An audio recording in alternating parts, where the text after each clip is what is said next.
Good afternoon. This is Mike Furman with Iredell Free News. We're here this afternoon at the Administrative Offices of Iredell Statesville Schools. Dr. James, thanks for joining us today. Mike, glad to be here, and thanks for the viewers for tuning into our program. Well, we have some exciting news to share today with viewers about Iredell Statesville Schools' student performance on state tests. Absolutely. So, of course, we have some comparison data from 1819 to 1920. In the height of the pandemic, we know that statewide there was learning loss across the state. So yesterday, www.ednc.org released some data statewide from every district, and we know that every school system lost ground because of the pandemic. But the good news, Mike, out of 116 school systems in our state, we had the least amount of loss in learning. It was negative 11%, and it goes up from that. There's some districts that lost 35, 40%. So even in the height of the pandemic, our staff pulled together and done an amazing job to try to keep kids from getting behind. And we attribute a lot of that to our staff and some of the interventions and things we put in place. And frankly, we were one of the first districts last year to start back to school. October 1st, K-5 went back to school full force.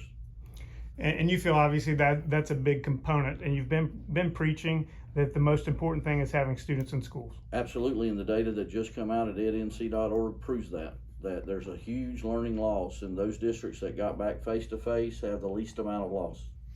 Now, we're joined today by Kelly Cooper and Jonathan Ribbeck. Kelly, you're the Executive Director for Secondary Education. Let's start by talking a little bit about performances in the middle school and high schools on the tests. There were some schools that actually did much better than state average. We did. All of our early colleges definitely outperformed the state average. And I'll be honest with you, across the board, all of our middle schools and high schools, when you take the composite, we outperformed the state average. Our early colleges definitely showed growth. Presley, our alternative school, showed growth last year, but Presley was face-to-face pretty much all year long. And then again, our traditional schools showed a little bit of growth depending on the subject area, but I feel like our teachers did a fantastic job. Our middle schools were 100% across the board. We were above the state average. And then pretty much all of our middle schools showed growth in reading at all 3 grade levels and in math. So when you look at the high school and the middle schools, the students were not back in-person learning the whole year. Tell us a little bit about the challenges they faced, particularly early in the year when not every student had a device at home. That is a big deal because students had to do packets at home. That is not a really good way for students to be able to have that face-to-face interaction with the teacher, at least once the devices were deployed and students could join Zoom sessions and be able to meet with their teachers virtually. That helped.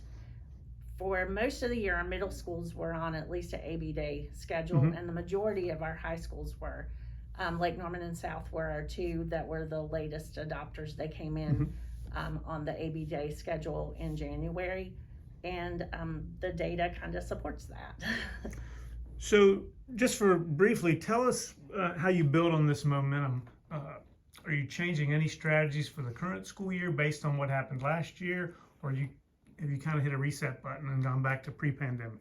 We really are looking at more acceleration than remediation so that we can say what are the strategies we have that can move kids quickly from point A to point B, because we know that our kids did well, but we want to move them forward as opposed to going back into last year's grade level. So we may have to teach a mini lesson that hits last year's standards to then be able to teach this year's, but we're really looking at that acceleration instead. Okay. Now, Jonathan Ribbeck is the Executive Director for Primary Education. Jonathan, tell us what the picture looks like in the elementary schools where students were back in-person learning after October 1st.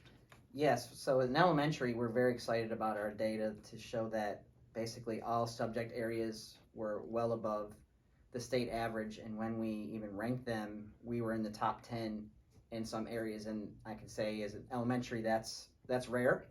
And as Dr. James says, we had very little drop off from a couple years ago. He said that district was 11, and elementary we're only 6% learning loss from the 2 years. So that shows that our schools and teachers, TAs, everyone did an amazing job. And I would attribute to, like you said, Mike, is that coming back as soon as we could. We thank our superintendent and our board basically said when the governor had his press conference and said K-5 can come back, as soon as we heard that, we were planning with our schools and saying, how do we make this happen safely? Because I think we did do it safely. We didn't have many issues at all last year bringing the students back, and our data just does show that. And most of our schools were above the state average. We still struggle in our inner city, and that's where our poverty areas are, and that's where our main focus is this year. We put a lot of resources into those schools with professional development and bringing in some outside organizations and giving them extra staff to help those schools even close the gaps even further. Now, if I remember correctly, you did not have a tremendous problem with students having to quarantine or isolate at the elementary level last year. Correct. So you were able to keep them in the schools and their learning was not disrupted by being sent home for 7 days or 10 days or 14 days, whatever it was. Yes, we did have some cases, but not like we did At the beginning of this year. At the beginning of this year, and hopefully we'll see that decline as we move forward.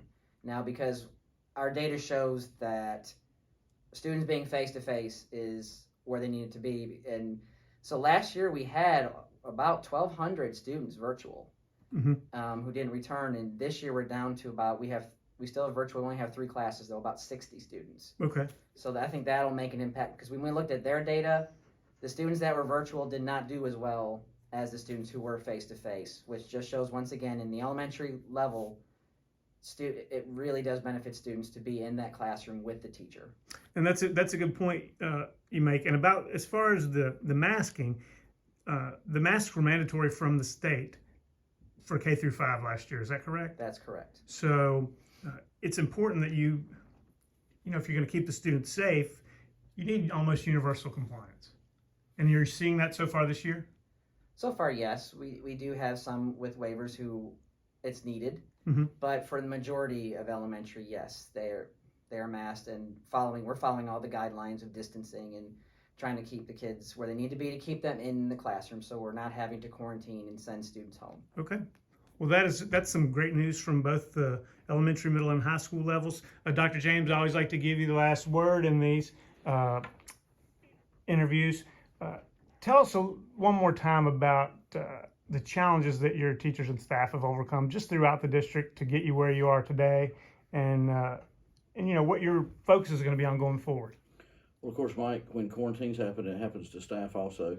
So, prime example, right now, I've already talked to principals. If we're back full swing Monday, which we think we are looking at the data, so it's been a significant improvement in the number of quarantines since last week, and I believe last week's when the board adopted, or when it's been a little over a week since the board adopted going back to mask. The number of positives has dropped substantially in the schools, the number in quarantine. But of course, in that number, you take out staff. So the cafeteria manager, Tina Wilson, talked to me 2 days ago and very concerned that if we're back full swing Monday, she does not have enough staff to serve food. So I've asked principals, I said, you know, you may have to have some TAs or bus drivers, someone throw on a hairnet and help serve some food, or hand trays to kids, but that's where it's impacted us with staff. And of course, we've had a whole grade level of teachers taken out, so you really can't have school face-to-face if you have no teachers. Right. And then across our state, Mike, with all the things that are going on with education, the state numbers were about 12,000, a little over 12,000. I got the exact number.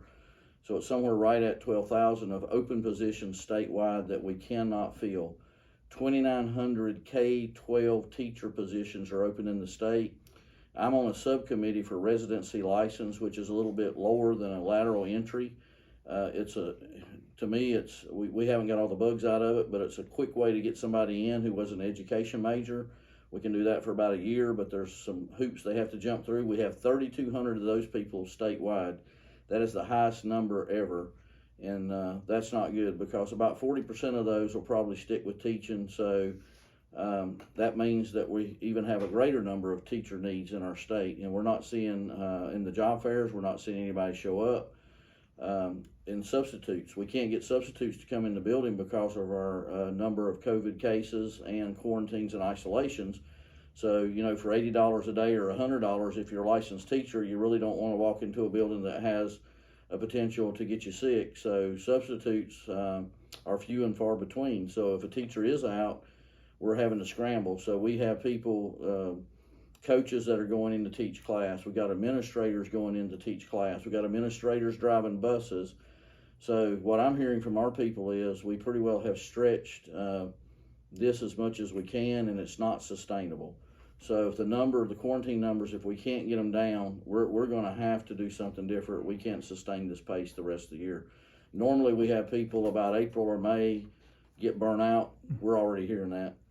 We got people, we're having to do some additional employee supports because of the stress of what's going on. So we're trying very hard to educate kids in the middle of a pandemic that has thrown all of us for a loop. We thought it would be over, and it's sort of, rinse, wash, and repeat. And we thought we would be over it, but it's been hard on everyone.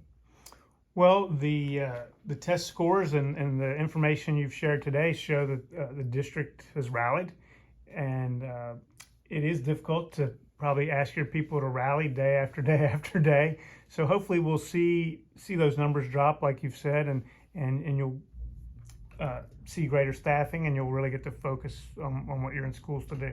Absolutely. Well, thank you so much for joining us, and thank our other guests as well. Thank you. Thank you, Mike.